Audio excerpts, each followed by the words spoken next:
اعوذ باللہ من الشیطان الرجیم بسم اللہ الرحمن الرحیم۔ ایسے میں جب کہ پاکستان میں حالات ایسی نہج پر پہنچ چکے ہیں کہ ہر طرف کیوس اور کنفیوژن ہے، جیسے کہ سورہ انعام کی 71 نمبر آیت میں بیان ہوا ہے، اور تمام ادارے سٹرک اپ ہو چکے ہیں، کسی کو کوئی راستہ سمجھ نہیں آ رہا۔ لیکن اس ریاست کے لیے کچھ مشکل نہیں، یہ ایک اسلامی ریاست ہے۔ سورہ ہود کی 17 نمبر آیت میں اللہ نے فرمایا وَمِن قَبْلِهِ کتاب موسیٰ اماماً ورحمتاً، اور اس سے پہلے موسیٰ کی کتاب امام اور رحمت تھی۔ اس کا کیا مطلب ہے؟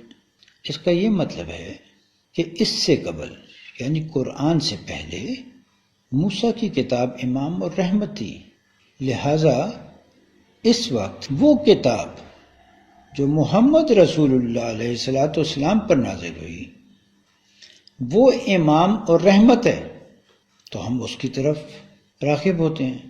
اس آیت کا پہلا حصہ جو ہے وہ یوں ہے أَفَمَنْ كَانَ عَلَى بَيِّنَةٍ مِّن رَبِّهِ، کیا وہ شخص جو کہ اوپر روشن دلائل کے ہو اپنے رب کی طرف سے، وَيَتْلُوهُ، اور وہ تلاوت کر رہا ہو اس کو، یعنی اس کتاب کو جس کو اللہ نے مبارک فرمایا، جو اب ہماری امام اور ہمارے لیے اللہ کی طرف سے رحمت ہے، شاہد منہ،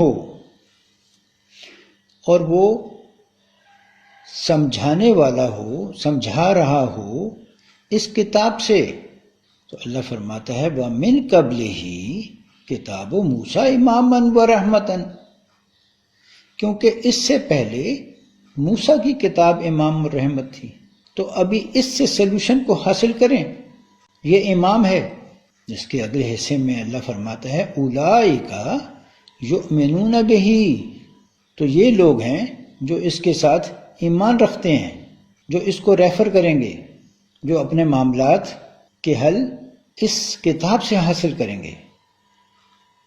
وَمَنْ یکفر بہ، لیکن جو کوئی پھر اس کا کفر کرے، اس کی طرف ریفر نہ کرے، من الاحزاب، احزاب میں سے۔ یہ احزاب کون ہیں؟ احزاب وہ جماعتیں ہیں، وہ شیعان ہیں، وہ پارٹیاں ہیں جو جمہوریت میں شامل ہیں، جن کو اللہ نے فرمایا کہ وَلَا تَكُونُوا مِنَ الْمُشْرِكِينَ، اور تم مشرکوں کا حصہ مت بنو۔ یہ سورہ روم کی 31 اور 32 نمبر آیت ہے۔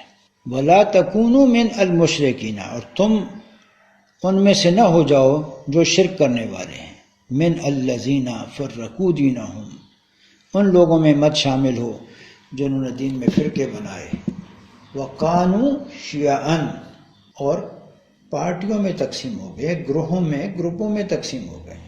كُلُّ حِزْبٍ بِمَا لَدَيْهِمْ فَرِحُونَ، ہر حزب جو ہے وہ اپنے ہی منشور کے ساتھ خوش ہے، وہ اپنے ہی منشور کو ہدایت کا راستہ سمجھتی ہے، جیسے کہ سورہ انعام کی 71 نمبر آیت میں اللہ نے مثال بیان کی کہ یہ تمام شیاطین جو ہیں یہ لوگوں کو اپنے راستے کی طرف بلاتے ہیں کہ ہمیں جوائن کرو، ہم تمہاری خواہشات کے مطابق تمہارے پروگرامز کی تکمیل کر کے دیں گے۔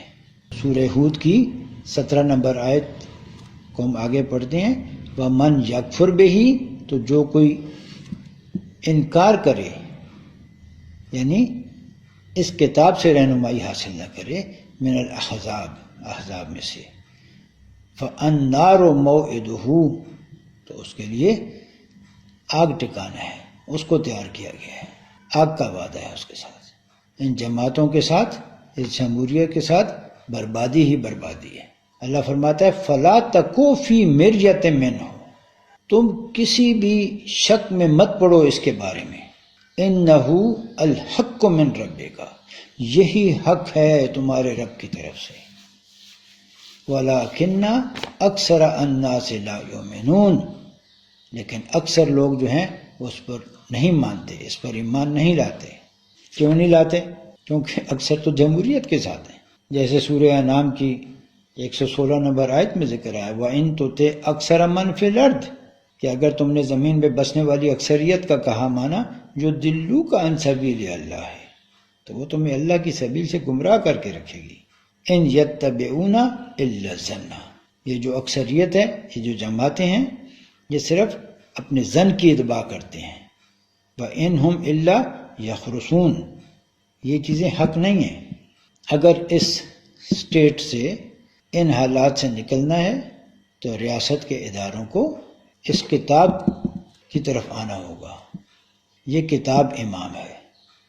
سورہ البقرہ کی 124 نمبر آیت میں اللہ نے فرمایا وَإِذْ ابْتَلَىٰ إِبْرَاهِيمَ رَبُّهُ بِكَلِمَاتٍ فَأَتَمَّهُنَّ، اور جب مبتلا کیا ابراہیم کو اس کے رب نے، آزمایا ابراہیم کو اس کے رب نے کچھ کلمات کے ساتھ، تو وہ اس آزمائش میں پورا اترے۔ قالا، اللہ نے فرمایا انی جاعلک للناس اماما، میں تم کو انسانیت کا امام مقرر کرتا ہوں۔ قالا، اب کنسرن دیکھیں ہمارے بڑے بابا جان ابراہیم علیہ السلام کا، کہ آپ کہتے ہیں وَمِن ذُرِّيَّتِي، میری ذریت میں سے بھی، یعنی میری ذریت میں بھی امام مقرر ہوں گے۔ اللہ نے فرمایا قالا لا ینال عہدی الظالمین، میرا عہد ان لوگوں کو نہیں پہنچے گا جو ظالمین ہیں، جن میں ظلم ہوگا۔ اسی طرح سورہ انعام کی 83 نمبر آیت سے 90 نمبر آیت تک اللہ نے انبیاء کا ذکر فرمایا۔ 18 انبیاء کے نام کا ذکر آیا ہے، اور اللہ نے فرمایا اولئک الذین، یہ ہیں وہ لوگ ہدا اللہ، جن کو اللہ نے ہدایت دی ہے۔ فبہداہ مقتدی، تو تم انہی کی ہدایت پر چلو، اسی راستے پر چلو جس راستے پر یہ انبیاء تھے۔ انہی کو اللہ نے کتاب دی، انہی کو اللہ نے حکم دیا، انہی کو اللہ نے نبوت عطا کی، انہی انبیاء کو اللہ نے امام مقرر کیا۔ جیسے سورہ انبیاء کی 69 نمبر سے 73 نمبر آیت تک اللہ نے ان کے بارے میں ہمیں بتایا، اور اللہ نے فرمایا وَجَعَلْنَاهُمْ أَئِمَّةً، ان کو ہم نے آئمہ مقرر کیا۔ امام سے پیچھے ذکر ہے ہمارے بڑے بابا جان ابراہیم علیہ السلام کا، اور اس کے بعد اللہ نے ذکر فرمایا وَوَهَبْنَا لَهُ إِسْحَاقَ وَيَعْقُوبَ نَافِلَةً وَكُلًّا جَعَلْنَا صَالِحِينَ وَجَعَلْنَاهُمْ أَئِمَّةً، اور ان کو ہم نے بنایا آئمہ، امام بنایا۔ یہدونا بامرنا، یہ رہنمائی کرتے تھے ہمارے امر کے ساتھ۔ تو جو آئمہ ہیں، جو آئمہ کرام ہم یاد کرتے ہیں، وہ لوگ ہوتے ہیں جو اللہ کی ہدایت کے ساتھ لوگوں میں، اللہ کی رہنمائی کے ساتھ، اللہ کے احکام کے ساتھ لوگوں میں رہنمائی کرتے ہیں۔ اسی طرح اللہ نے سورہ قصص میں، سورہ قصص کی 38 نمبر آیت سے 42 نمبر آیت تک اللہ نے دوسرے آئمہ کا ذکر کیا۔ یہ کون سے آئمہ ہیں؟ یہ کون سے امام ہیں؟ یہ وہ امام ہیں جو نظام آل فرعون کے ساتھ لنکڈ ہیں، جن کا تعلق جمہوریت کے ساتھ ہے۔ یہ وہ ہیں جنہوں نے فرعون کو اپنا الہ بنا کے رکھا ہوا ہے۔ سورہ قصص کی 41 نمبر آیت ہے وَجَعَلْنَاهُمْ أَئِمَّةً، اور ان کو بھی ہم نے ائمہ مقرر بنایا۔ کیسے ائمہ تھے وہ، کیسے امام ہیں وہ؟ یدعون الی النار، وہ آگ کی طرف بلا رہے ہیں، تباہی کی طرف بلا رہے ہیں۔ وَيَوْمَ الْقِيَامَةِ لَا يُنصَرُونَ، قیامت کے دن کوئی مدد وہ نہیں کریں گے، ان کی بھی کوئی مدد نہیں کی جائے گی۔ وَأَتْبَعْنَاهُمْ فِي هَذِهِ الدُّنْيَا لَعْنَةً، اس دنیا میں بھی ان کے پیچھے لعنت لگا دی گئی۔ وَيَوْمَ الْقِيَامَةِ هُمْ مِنَ الْمَقْبُوحِينَ، ابھی انہی ائمہ کا ذکر جو ہے سورہ توبہ میں بھی اس طرح سے آیا ہے۔ یہ وہ ائمہ ہیں جو لوگوں کی رہنمائی اللہ کے امر کے ساتھ نہیں کر رہے، بلکہ اس نظام کا حصہ بنے ہوئے ہیں جو دابے آل فرعون کے نتیجے میں پاکستان میں جمہوریت کے طور پر حکومت نے نظام کو اپنایا ہوا ہے۔ بجائے اصلاح کے وہ اسی کا حصہ بنے ہوئے ہیں اور اپنے زن سے، اپنے منشور سے لوگوں کو اپنی طرف مائل کر رہے ہیں۔ یہ نہیں سمجھ رہے کہ یہ جو ائمہ ہیں، جیسے کہ سورہ توبہ کی 13 نمبر آیت میں بیان ہو رہا ہے، 12 اور 13 نمبر آیت میں، کہ ان کا یہ جو عمل ہے، ان کو اس بات کا اگر احساس ہو جائے، کاش کہ ان کو اس بات کا احساس ہو جائے اور یہ اس جمہوریت میں سے نکل کر اور اللہ کی کتاب کو مضبوط پکڑیں اور اللہ کے امر کے ساتھ لوگوں کی رہنمائی شروع کر دیں اور وَاعْتَصِمُوا بِحَبْلِ اللَّهِ جَمِيعًا ہو جائیں وَلَا تَفَرَّقُوا، اور سب مل کر اللہ کی حبل کو مضبوط پکڑ لیں۔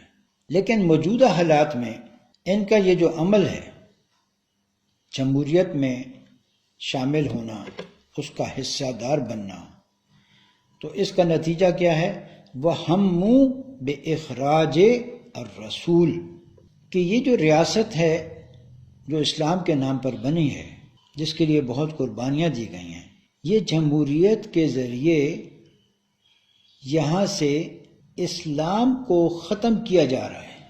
جو چیز اللہ نے اپنے رسول پر نازل فرمائی، محمد رسول اللہ صلی اللہ علیہ وسلم پہ جو نظام نازل فرمایا، یہ سب کچھ اس کے خلاف چل رہا ہے اور رفتہ رفتہ اس تمام چیز کو ابھی اساطیر الاولین کے طور پہ لیا جا رہا ہے۔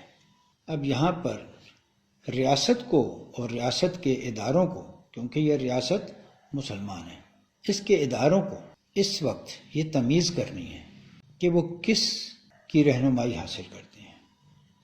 ایک طرف اللہ نے فرمایا کہ یہ کتاب جو محمد رسول اللہ صلی اللہ علیہ وسلم پر نازل ہوئی یہ امام ہے، اور دوسری جانب وہ ائمہ، وہ لوگ ہیں جن کا تعلق جمہوریت کے ساتھ ہے اور وہ اس دابے آل فرعون کو رات دن مضبوط کرنے میں لگے ہوئے ہیں۔ ان کے تمام عمل کے نتیجے میں وہی نظام، وہی باطل نظام مضبوط ہو رہا ہے، جس نظام کی باغ دوڑ یہود و نصارہ کے ہاتھ میں ہے، جبکہ دوسری طرف اللہ کی وہ کتاب ہے جو محمد صلی اللہ علیہ وسلم پہ نازل ہوئی۔ یہ ایسی کتاب ہے جس میں باطل نہ آگے سے داخل ہو سکتا ہے اور نہ اس کے پیچھے سے، جیسے کہ سورہ حامیم سجدہ کی 42 نمبر آیت میں بیان ہوا۔ اور تنزیل من حکیم حمید، یہ اس حکیم اور حمید کی طرف سے نازل کی گئی ہے۔ یہ الکتاب العزیز ہے، اس کے راستے کی طرف آئیں، اس سے ہمیں رہنمائی حاصل کرنی ہے۔ یہ اس ریاست کو اس قیاس کی کیفیت سے نکالے گی۔